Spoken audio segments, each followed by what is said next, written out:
通ずるものはあると思いますよ、あります。ただ変なし、じゃあこれやれば必ず勝てますか、そういうことじゃない。そうじゃないですよね。でもその意識の作り方とか、そこには変なし絶対に通じるものというか、もしね、実際格闘技の世界なんかでも本当の名勝負って、やっぱりお互いの主力が本当にこう出し切れてる試合って見てて気持ちいいですもんね、正々堂々と、あれってやっぱ見てて美しいなっていうふうに思うんで、そういう世界はある意味親衛態度と同じだなというふうに思いますし、それがね、ある種こうもうどんな汚い手使ってでも勝ちゃいいんだみたいなのだと、ちょっとね見てても汚いですし、面白くないですしね。ごめんなさい、なんか偉そうに。いやいや、全然本当に失礼いたしました。本当わかります。もしね来ていただければね、そういうのは教えられますので。本当ですか。あんまり口では言いたくないですけど、やっぱり気の世界とかそういうのって、なかなか勉強できないんで、そういうのは本当親衛態度を勉強できるんですよね。私そもそもその気を勉強したくて親衛態度に入った人間なんで、親衛態度を見た時に、これ間違いなく気の世界やってるなと思いましたんでね。やっていくと最初が見えなかったものがどんどん見えてくる。そうなんですよ。感じれるようになってくるんですよね。見えるわけじゃないんですけど、でかつそれを一番違うのが、調子がいいからできる、調子ができない悪いからできないっていうんじゃなくて、必ずこれができてくると一定以上はいつでもできるんです。そこは本当にお稽古なんで、この胆力を作ることで、なるほど、それは間違いないと思います。私もね、もともと別にこんな人前で喋るの苦手な人間でしたし、あんまり喋るの得意じゃなくて、小学生の頃なら本当すぐと思っちゃうんですよ。でも全くそんなのないですし、胆力ができているので、そういうのはもう明らかに親衛態度のおかげというか、それこそ普段の仕事でも結構喋る仕事してるんですけど、もう全くその緊張するとかないんですよね。なるほど。やっぱこの胆力ができてきて、で何のためにやってるんだとか、そういう意識ができてくると、見え方が全部変わるんですよね。喋り方も変わりますし、伝え方も変わります。そうすればおのずから姿勢も変わってきますし、っていうものを変な話、こう本当積み木のように積んでいくようにお稽古できるっていうのが、おそらく日本の古来の武道だったりとか、いろんなそういうものっていうのは全部そうなってたんだと思いますよ。それがどうしてもね、勝ち負けっていう見える形にしてスポーツ化して、ちょっとねこう違う方になってしまうというか、現実的に勝ち負けが出ちゃうわけですから、だって目に見えないところでそういうものもあるんだっていうのがね、分かった上で、かつそこもやっぱり大切にしていくと、結果的にこっちの見えてくる世界もやっぱ面白く変わってきますよね。いろんなものに気づけてきますよね。そうですね。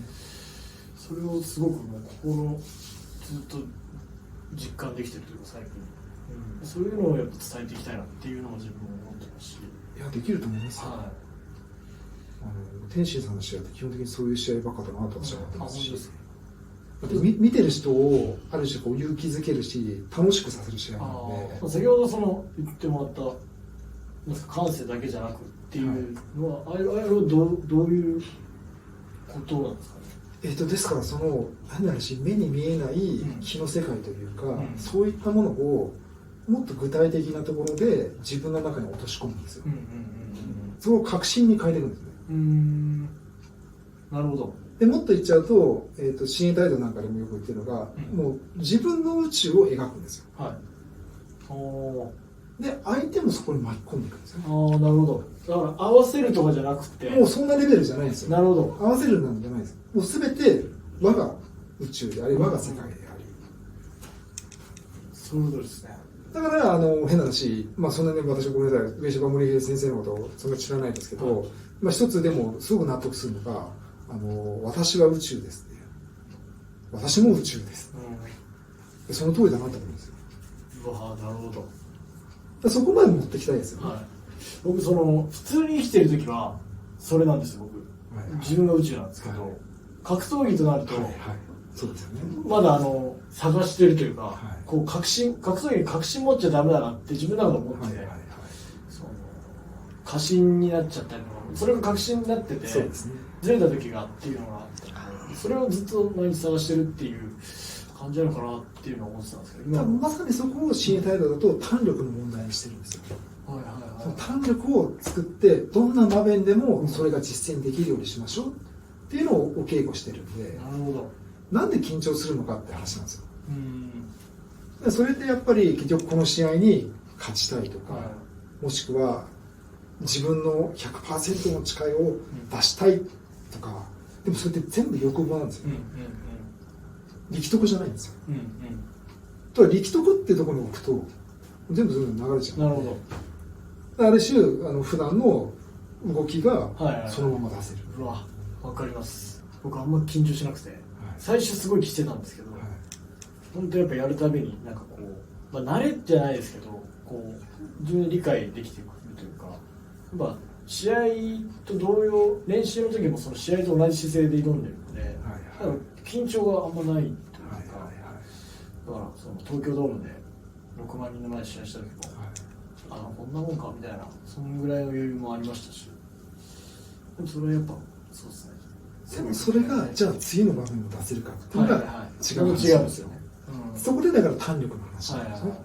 ちょっと例出しちゃって申し訳ないんですけど、影山助教授なんかは、最近違うんだけど、前はお稽古の一番最初が一番上手だったんです。その日でお稽古するじゃないですか。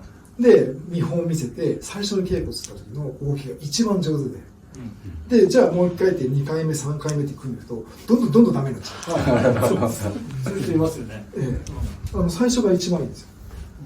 でなんで結局最近もそれが治ってきたんですけど、なんでって話しちゃえば、結局1回できちゃうとできたイメージにとらわれちゃうんです。おー、なるほど。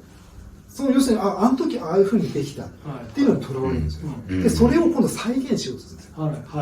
そうするとそれはもう中心話力じゃないんです。過去にとらわれるんです。今に生きてないんですよ。なるほど。で今の状態に戻すにはそれを全部捨てなきゃいけないんですよ。そうですね。でそれを作るのに結局は胆力って話なんですよ。なるほど。いやめちゃくちゃ面白いですね。それを実際お稽古でやってみると出てきちゃうんです。僕に柿沼さんみたいな、ちょっとね申し訳ないんですけど、もう今違いますよ。もう10年以上そう、もともと僕は全然強い選手じゃなかったんですけど、空手をずっと長くやってて、だからでもやっぱり同じように相手を倒すのが嫌いだったんですね。だからそういうふうにしたくないんだけど、やっていた感じだったのが、でも僕の中には怖いからやっぱり倒したいっていうのは実はあったりとか、であとは今の話のようにトレースするんですよね。これでできたからこれがいい答えっていう、そういうのをずっともう分からなくて10年間でもそれをの先にやっとちょっとね、ちょっと分かってきたかなっていう、まだまだちょっと分かってきた程度なんですけど、それでねやっとちょっと新エタイトの意味っていうのがね、っていう、私の仕事であるんですよ。いやでも完璧とかないってことですよね。いいんです。だから一瞬が勝負なんですよ。いや今の人たちそれあんまできないですよね。そうなんですかね。わかります。すごくわかります。ぜひお稽古お待ちしてます。結局その人の癖とか考え方とか意識してない考えも体に出てくるんです。例えばこうお持ちいるじゃないですか。今身構えるじゃないですか。つまり潜在的にすごい恐怖心を持ってるんです。でそれはもう無自覚に出ちゃうんですよ。それも取るんです。じゃあどうするかって言ったら例えば簡単なのがこうちょっとお腹膨らましてみるんですよ。そうでこう軸整えて、でこの軸がずれないようにってしっかりこう意識するんです。これこうすると反応します。今だからその瞬間はちゃんとできてるんですよ。だけどそれが今とっさに私が動いた時にはこうなってたんですから、それを常駐というか、そうです。日常でもそうだし、まずはそれをお稽古場でできないと、お稽古場でできなかったら日常でできるわけですね。で今度例えばこう相手を投げるって言った時にも投げたい人はやっぱり思いっきり投げちゃうんですよ。でどんなに僕争い嫌いなんですって影山さんなんかも言ってるんですけど、投げるの大好きなんですよ。実はね、そういう欲望がある。欲望が内なる欲望でそれをさっきと同じでまたこう軸をしっかり整えて流れして動いてあげるとそれ出ないんです。で面白いことにこれやっていくと必ずフラッシュバックを起こる。お稽古中に突然フラッシュバックを起こるんです。過去のなんか出来事とかがバーって走馬灯みたいにバーって出てきて、でそれを経験するとその時からその変な癖が抜けます。へえ。あ、でもなんか分かるかもしれないです。でそこまでぜひ皆さんに体験してほしいなっていつも私の思いなんですけど。ああ、なるほど。それでも抜けるってことですね。抜けるんです、はいはいはい、抜けるともうその癖はもう出なくなるので。いや、これはだいぶ深いですよ。これはだいぶやばい。いや、もう本当みんなに触れてもらいたいですね。本当に、なるほど。だからそういうことですね。まあでも変な話、今ね道場に来れてる皆さん間違いなくなんかね縁があって来てるので、はい、基本的にこの道場縁がないと入れないんですよ、はい、不思議となんかもうたどり着けないところがあるので意味が分かんないですよ。地図も出てるしもう来れないんですよ。これはやばいですね。この本当にここに繋がってますね。あ、そうですね。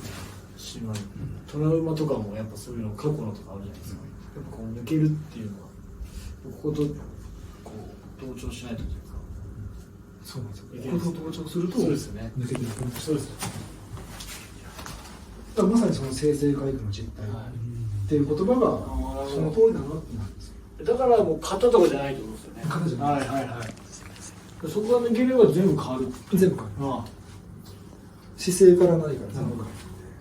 そうするとそこに恐怖心とかメダルがあるからずれることもなくなるし、だからよくね井上先生はそれを取ったら何が残るんだってよくおっしゃってるんですよ。例えば変な話じゃあ格闘家を取ったら何が残るんだって話なんですよ。それはまあ家庭が残るじゃないですか。じゃあその家庭を取ったら何が残る、ちょっと怖くないですか考えると。確かに。じゃあもっとじゃあ那須川天心を取ったら何が残るんだろう。そうですね。っていうことをいつも井上先生は問題にされてる。それをまさにそのお稽古でやっていくんですよね。それも取ってそれも取って、でも必ずそこに残るものがあるんですよ。それがまあ宇宙の神話力ってことになる。なるほど。だからもう一生終わんないですよ。だからもうおっしゃった通り、分かったと思った瞬間にはもうできてないって話です。でもかといって一生分からないってことでもないんですよ。その瞬間を分かるときは絶対来るんですよ。でもその瞬間だけなんですよね。1秒後にはもうその確信はもう間違ってる。だから本当お稽古も毎回もう違うというか、違いますよね。違いますね。毎回同じ流れ、同じまあ名前のついているものをまあ一の流れとかあるんですけど、一の流れ片手取りとかあるんですけど、全然違うんですよ。今日はこういう流れだから。なんで私もたまにね、それ前の流れっていう同じようなことしちゃダメだよっていうのはやっぱり教えられたりするんですけど。それは誰が決めるんですか？それはもう私が指導しますので、やっぱりだから宇宙っておそらくそのいい方にしか進まないようになってますし、で我々もいつか死ぬわけですから、消えてなくなるのがある種真理なんですよ。むしろある種消えることを前提として、じゃあ逆に今どう生きていくのかっていうことだし、まあ、逆にその消えることを前提にじゃあ今何をねこう動けるのか、できることならばそこにやっぱりこう芸術的な線を描いてきたじゃないですか。お待ちしてます。いや本当によろしいです。